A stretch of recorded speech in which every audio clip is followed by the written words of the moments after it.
Hey everybody, welcome to Bad Publicity for Card Game DB. We're going to do a review of deck lists that we got, and yeah, this is what... Who are you? So Slice quits. And I'm Corpse Mort. So we were actually sent a deck from I believe a gentleman in Puerto Rico. His name is, I think I'm saying it right, Alkmst. It's really, really quick, like a short form, like a license plate, ALKMST.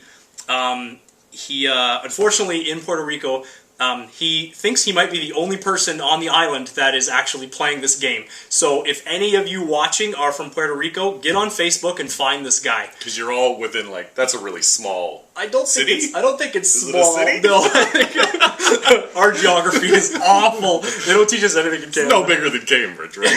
No, but they don't know how big Cambridge is. It's huge. I could throw a baseball from one end to the other. No, it's bigger than that. Anyway, so yeah, so this is his deck. It is a criminal deck with Gabriel Santiago as the persona, the identity, and I'm just going to jump into it. Yes, good correction. The identity. I always say persona. I love persona. So total cards 47. So I'm going to rifle these off as they are as they would appear on the Card Game DB, and if you guys want to read along, it will be down below in the write-up. What do they call it? Description, comments, article, whatever. Might be above. It might be above, might be below, it could be anywhere. Just look for it, you'll find it. Play our game, Internet. I want to play a game.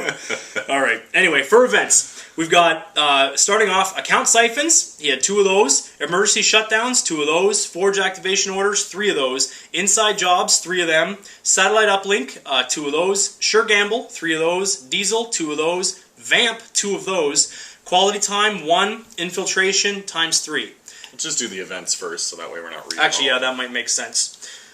So, well, we switched, we added actually 1 to the account siphon, and then right here was, I mean, this is the biggest part of any criminal deck. Criminal decks, in our opinion, revolve around the events. So, we understood what you were trying to do with the vamps, but we ended up, in your description, you were talking about wanting to keep them poor, and you weren't sure kind of how you were going to do it, and you were mulling over a couple ways, and we thought the easiest way to do it was to bring the account siphon up and lower the vamp count, because you were also talking about how you didn't have too much influence. So that, for me and Corpse, was the easiest way to fix both of those problems, because account siphon does just that, and vamp, it does splash for 2. We're not saying it's terrible. I love the idea of an account siphon run using all that cash to finish them right off, you know what I mean? And you still have a little bit of bank afterwards, but we're trying to, you asked us to solve a couple of your issues, so that's what we're trying to do. Where another place that decision came from is that oftentimes both of us play criminals, both of us use account siphon. Now there are many, many times where I am holding on to an account siphon and I don't even want to use it because the corp doesn't have $5 for me to take from them, right? I like to wait until they've got at least $4 so I can pay for the tags and double my money kind of thing.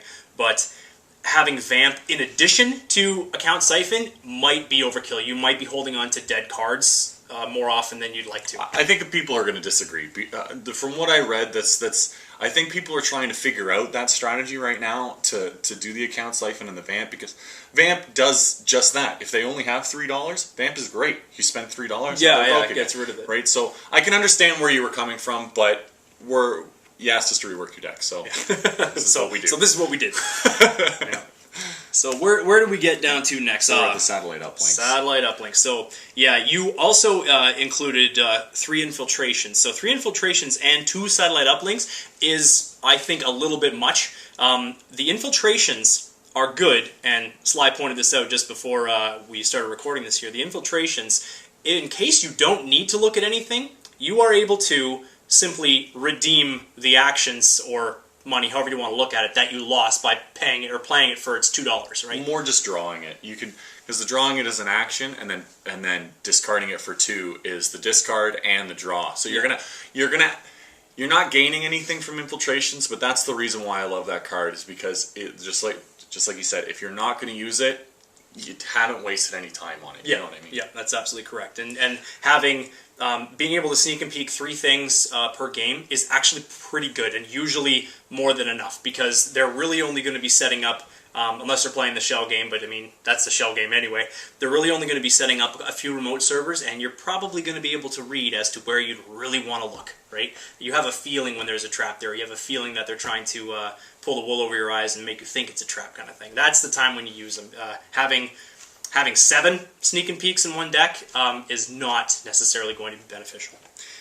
So, moving right along was the Vamps. So, obviously, Sly already talked about that. The Vamps pulled those guys out. That gave you back 4 splash points. Influence. Gave you back 4 influence. So, that's going to allow you to fix a different section of your deck here. Not fix, but just basically improve streamline. Anyway, so hardware. Hardware. We got 3 Cortez chips, 2 Desperados, and 2 HQ interfaces. Now, why would he have those Cortez chips in there? The Cortez chips, along the lines, he wanted to keep the Corp broke, and he wanted to kind of manipulate.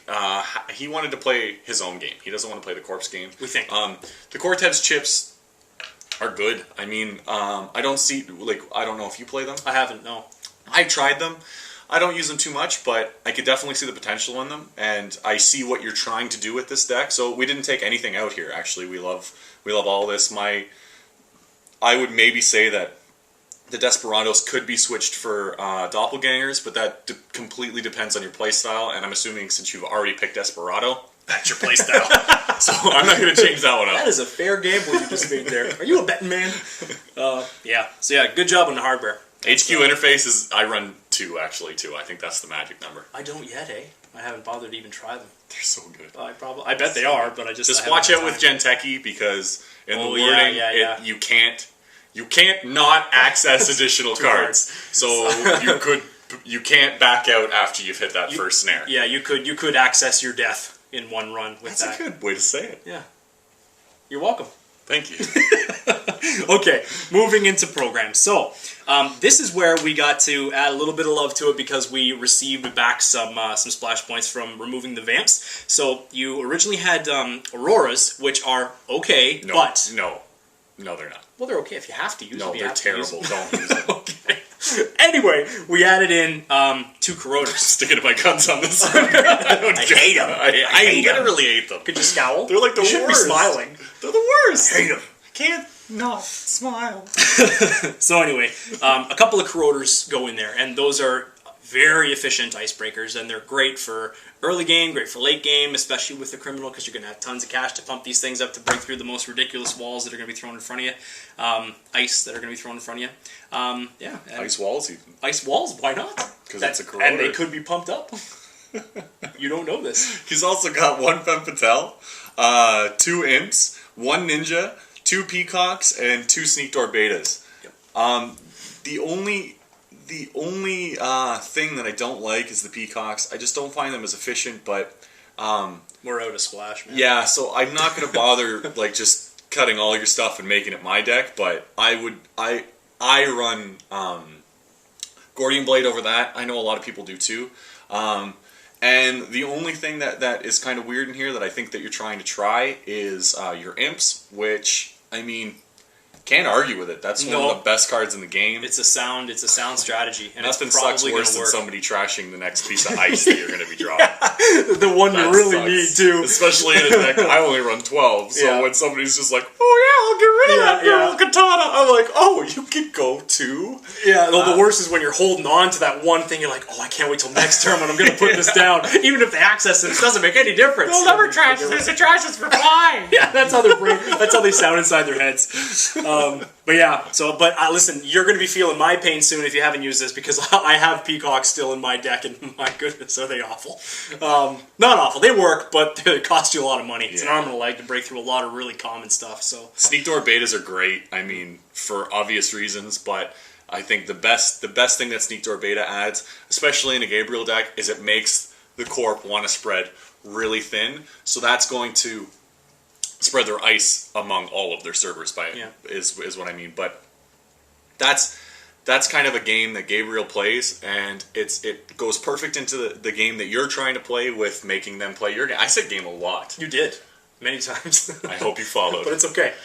But and the other reason that it's good too is that when you have Sneakdoor Beta in play, that forces the corp to, I mean, if they're even a half decent player or a really good bluffer, it forces them to keep nothing good in their hand. So if they have an agenda, they're probably going to try and do something with it right away. So, and another little issue that I think you're going to run into, maybe depending on your play style, is I think the Sneakdoor betas are going to become a dead draw later on in the game.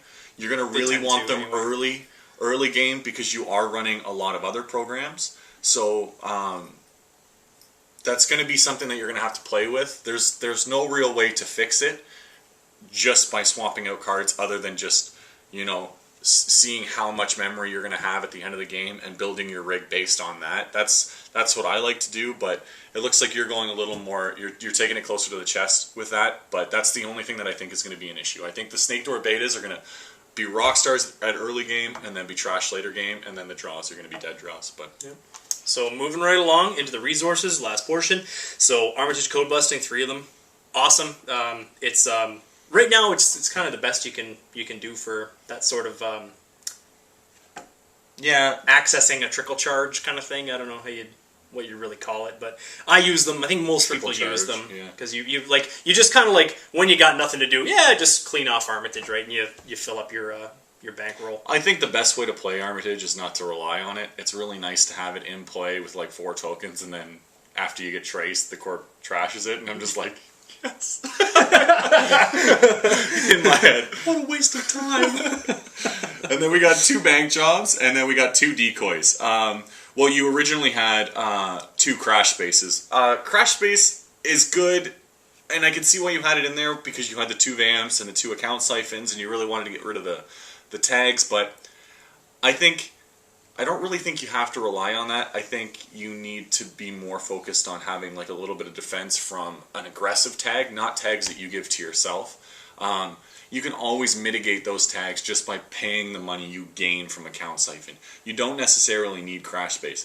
And one of the worst things about crash space is, it seems like it's going to prevent meat damage, but in reality, if I had you tagged, all I'm going to do first is destroy that. Destroy the crash space, and then I'm going to